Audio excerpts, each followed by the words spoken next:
Video TV.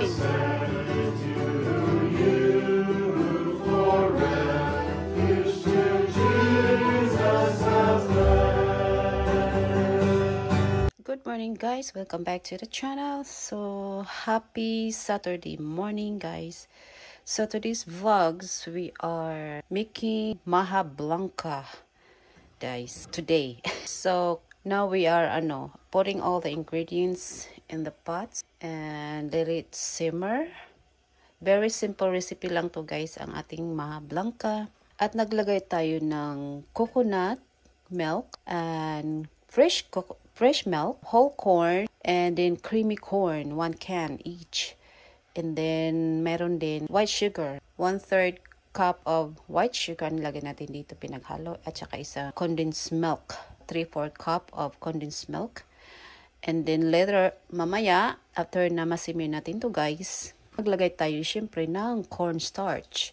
And saka mix with fresh milk also, or you can add some water to dissolve the cornstarch. Ayan guys, so very simple lang siya.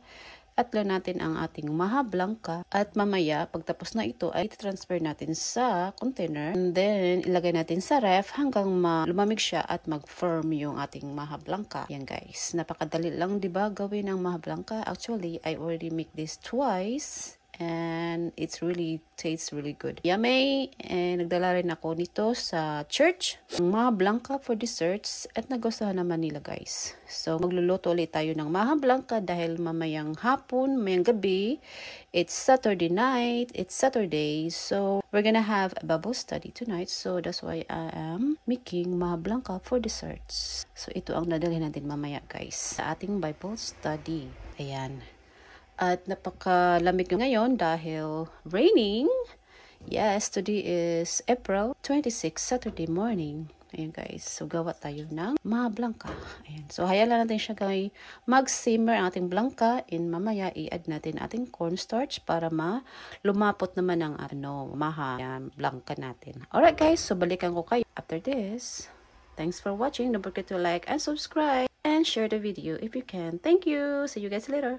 Alright guys, so this is our cornstarch, 3/4 cup cornstarch. Lagay natin dito sa bowl. And then 1 cup of fresh milk ilagay natin dito sa ating cornstarch. Lagay natin dito ng konti. Ayan, para hindi masayang yung cornstarch natin. And then ihalo natin. So habang ginagawa natin cornstarch, makalat. Alright, so ito yung natin corn. Nagsisimmer na siya ang ating corn. Yung maha blanca simmering. Yan siya guys.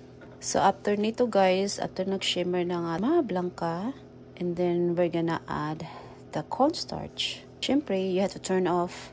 No, don't turn off the heat. Lower heat lang siya while you cooking the cornstarch. Hanggang sa lumapot na siya guys. Ayan. So ganyan lang siyang paggawa. Napaka-simple lang, 'di ba? Just grab my spoon here so I can mix my my cornstarch. Ayan.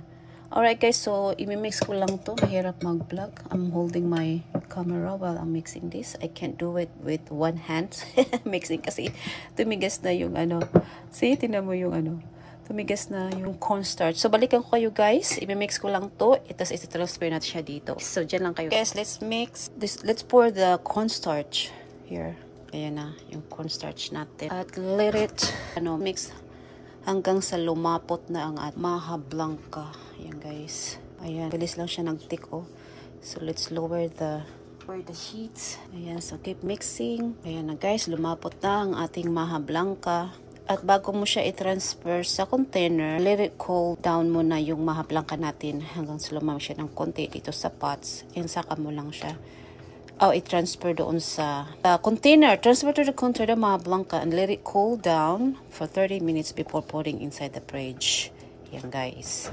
Pag lumamig na ng konti sa counter, and then you can put it in the fridge na for few hours hanggang sa lumamig talaga siya. So tamang-tama to guys. Super malamig na to hanggang mamayang hapon kasi 5 o'clock pa naman yung Bible study namin mag-start. So this is our potluck for tonight's Bible study. So instead of bringing kasi I always bring beef broccoli salad sa aming Bible study. So this time, kasi easy lang siya gawin. Ang mahablang ka na to, ito mo lang dalhin mamayang gabi sa Bible study para maiba naman. Which is, yung broccoli salad, napakadali lang din naman gawin.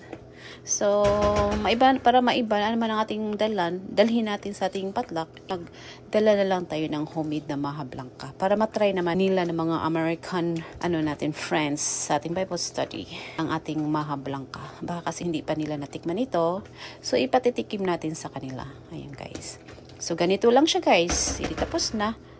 Maha blanca. Tinan mo, lumapot na siya. Ang sarap nito guys. Napaka-simple lang. I'm sure marunong kayo gumawa nito. Kaya ito 2 beses ko lang to ginawa. Actually, nakita ko lang to sa Pinterest. Doon ako kumukuha ng mga recipe na gusto kong lutuin ng mga Pinoy desserts. Or kasi mahilig ako mag-bake. Doon ko rin kinukuha yung mga recipe sa Pinterest. Diba? Doon lang guys. So, okay na to guys.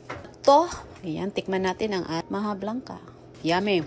Hindi gaanong matamis, which is good kasi pag sobrang tamis, masyadong maumay na rin. Lagyan ko ng konting asin para hindi masyadong super tamis talaga siya. Tama lang yung tamis kasi hindi ko inubos yung isang can na condensed milk. Last time I used the whole can of condensed milk. Ngayon, half lang siya na condensed milk ginamit natin. Siyempre kasi nag-add pa tayo ng white sugar. So, masyadong matamis na pag inubos mo lahat ang condensed milk. So, okay to ang tamis, guys, sa ating maha blanca. Alright guys, kung nagustuhan nyo ang video ito, thank you for watching and magkita tayo mamaya sa ating Bible study. Bye! Thank you guys so much for watching. See you guys later. We're here now in our Bible study guys. So we're getting ready to eat for dinner and thank you guys so much for watching. I hope you enjoyed this video. Please don't forget to like and subscribe. God bless!